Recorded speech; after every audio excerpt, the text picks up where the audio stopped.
Hi everyone, in this tutorial I'm going to show you how to paint a lion in acrylics. Now the first thing that I like to do with any of my acrylic paintings is the background. Now I created this using my airbrush. I wanted a very soft out of focus effect, and if you would like to see that in a video here on YouTube, then let me know in the comments below and I can get that edited. Now onto the lion, and of course this eye is closed, I don't have to worry about any detail in there, but I do want to be making sure that I've still got that curving in the right way and that it's in the right place.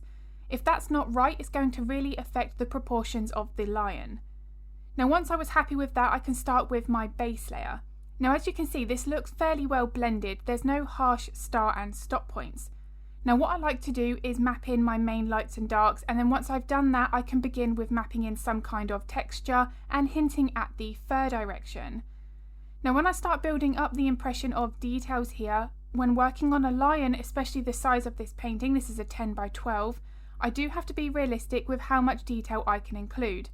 Now that being said, this painting is going to be packed with detail, but it's about getting the lights and the darks accurate, which is what's going to make that painting look more realistic.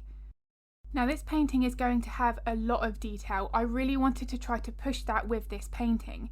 But in order to create that impression of that three-dimensional look, it's not the details that do that, it's the values and contrast. Now I can have thousands and thousands of brushstrokes of detail, but if the values aren't right, that painting's going to look flat.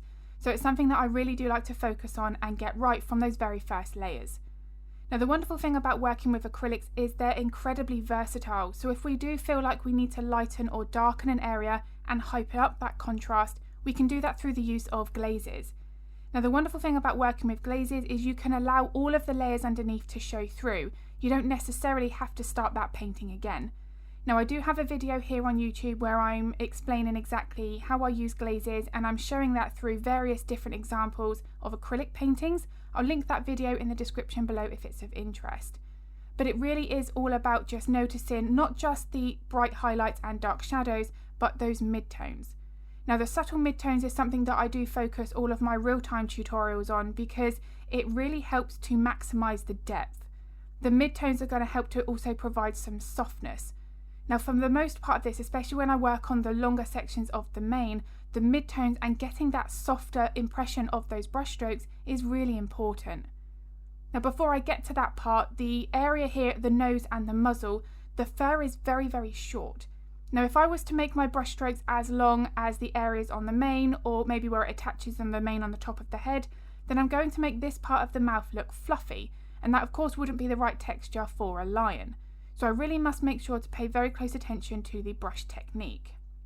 Now I have a video here on YouTube. It's my top tips for painting realistic fur in acrylics. I'll link that in the description below if it's of interest.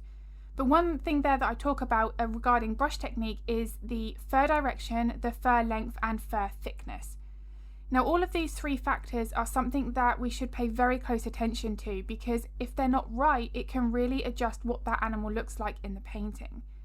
Now the fur direction is not random, it follows the underlying bone and muscular structure. As I start to work on this area here, you can see that even at that base layer stage, I'm curving my brush strokes to follow the structure of that fur direction. This is really going to help me to follow that reference photo accurately as I continue to layer. Now the length of my brush strokes, this is also important. Of course, if we make our brush strokes too long, then the line is going to look fluffy, far more of that wavier texture, which we want to avoid.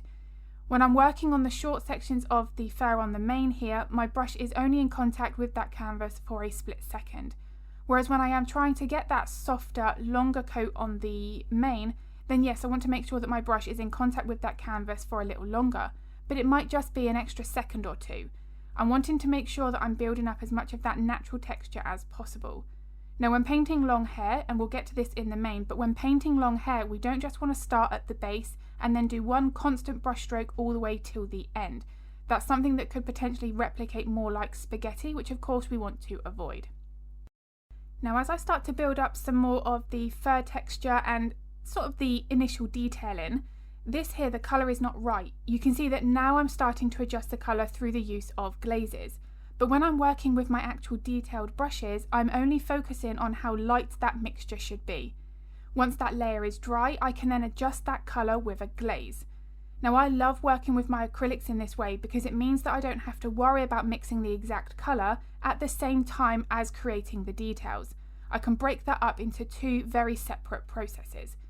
Now this does a couple of things. It really simplifies the process, but it also makes it far less overwhelming.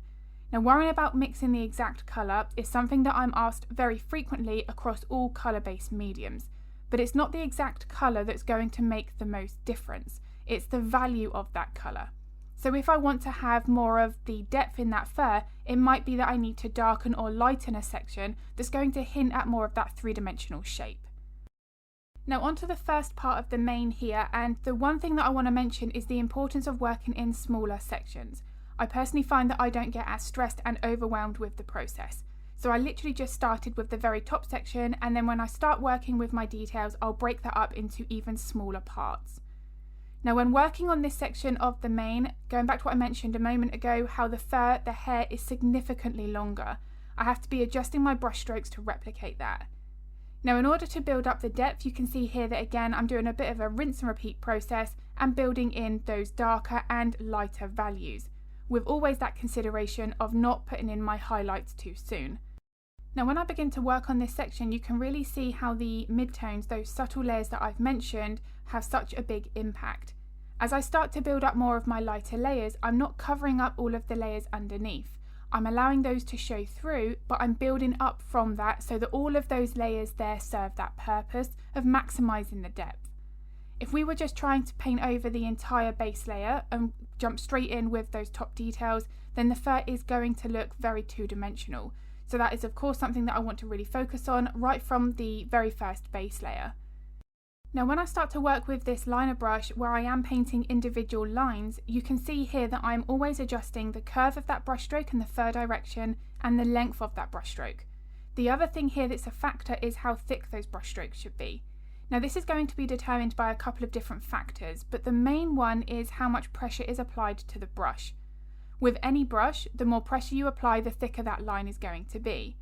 Now typically, most of the time when we use a liner or a rigger brush, we want those lines to be fine. So that there is going to mean that we're going to have to use very light pressure. Now the other factor that can make those lines appear thicker is if we have too much paint loaded on the brush. Now this sounds like more of an obvious thing to be aware of, however we can quite easily get distracted by painting in the reference photo and not paying as much attention to how much paint we've got loaded on the brush. This is something that I really do focus the real-time tutorials on. Having the right consistency of paint versus water really does have a big impact in what that brush can achieve. So if we're working with creating some fine long lines but we've got too much paint in that mixture, those lines are potentially going to end up very short and almost have those start and stop points. That there is an indication that potentially there's not enough water in that mixture. So that paint's not able to leave that brush as easily as it should. Now this is the same process that I used on the mane on the top section of the head, but what I'm really focusing on now here is the clumps of that hair.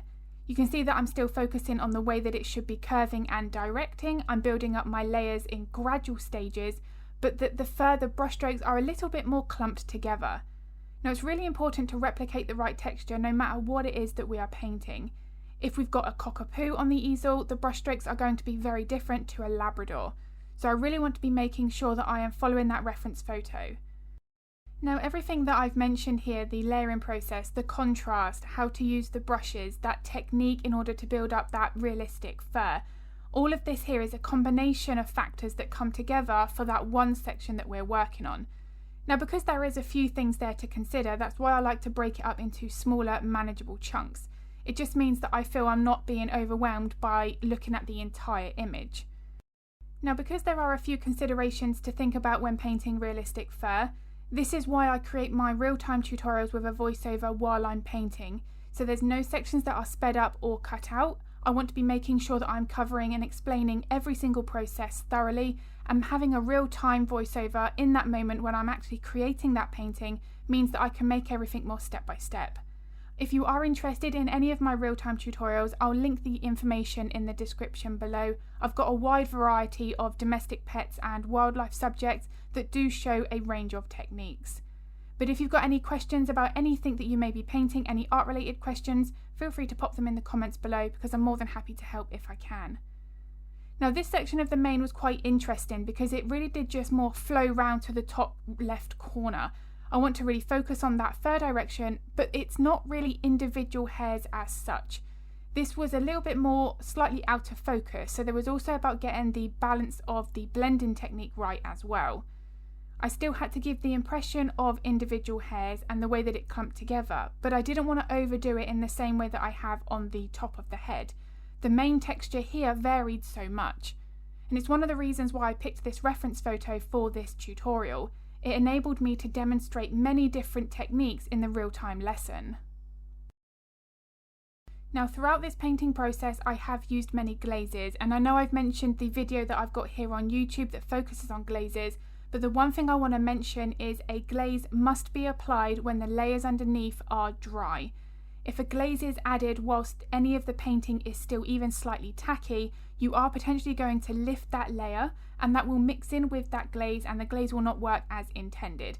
So you do want to be making sure that any time you're adding a glaze that the layers underneath are completely dry. Now earlier on in this video I mentioned that adding more details doesn't necessarily make an area look more realistic. This lower section of the mane is a prime example. I've started off with a very dark base layer because I've had to get the contrast right here. This section of the mane is a much darker colour, and I'm then building up those mid-tones gradually. However, there are a lot of sections of this mane that are showing the darker base layer through, but building up the clumps of that hair is what's making this look realistic. But I'm not focusing on colour, I'm mapping in my lighter fur and building that up in stages. I can wait for that to dry and then add a glaze to adjust the colour. But it's all about not adding in details here for the sake of it, and especially where they're not needed. In order to make this part of the mane look realistic, I want more of that base layer to show through. So this is the one part of the tutorial where less is more. I want to still get that balance right with the right number of layers. I don't want to be making it look unfinished, but I certainly don't want to add too many here. And as always, the very last element I add to my paintings are the whiskers. They are sitting on top of everything else, so I like to make sure that I've got all of the fur, feathers, whatever it may be, finished that are underneath that layer, and then I can put those whiskers straight over the top and add those final details. So I really do hope that this video has been useful. If it was, I'd be very grateful if you could give it a like and a thumbs up because it makes a huge difference to my channel. I also upload a couple of videos to YouTube every week, so if you would like to get notified of that content, then don't forget to hit the subscribe and the bell button. If you have got any art related questions, as I mentioned, feel free to pop them in the comments below because I'm more than happy to help if I can. And if you would like to paint along to this real-time tutorial or any of my other step-by-step lessons, then all of that information is linked in the description below. I'm going to be uploading another video next week, but as always, thank you so much for watching.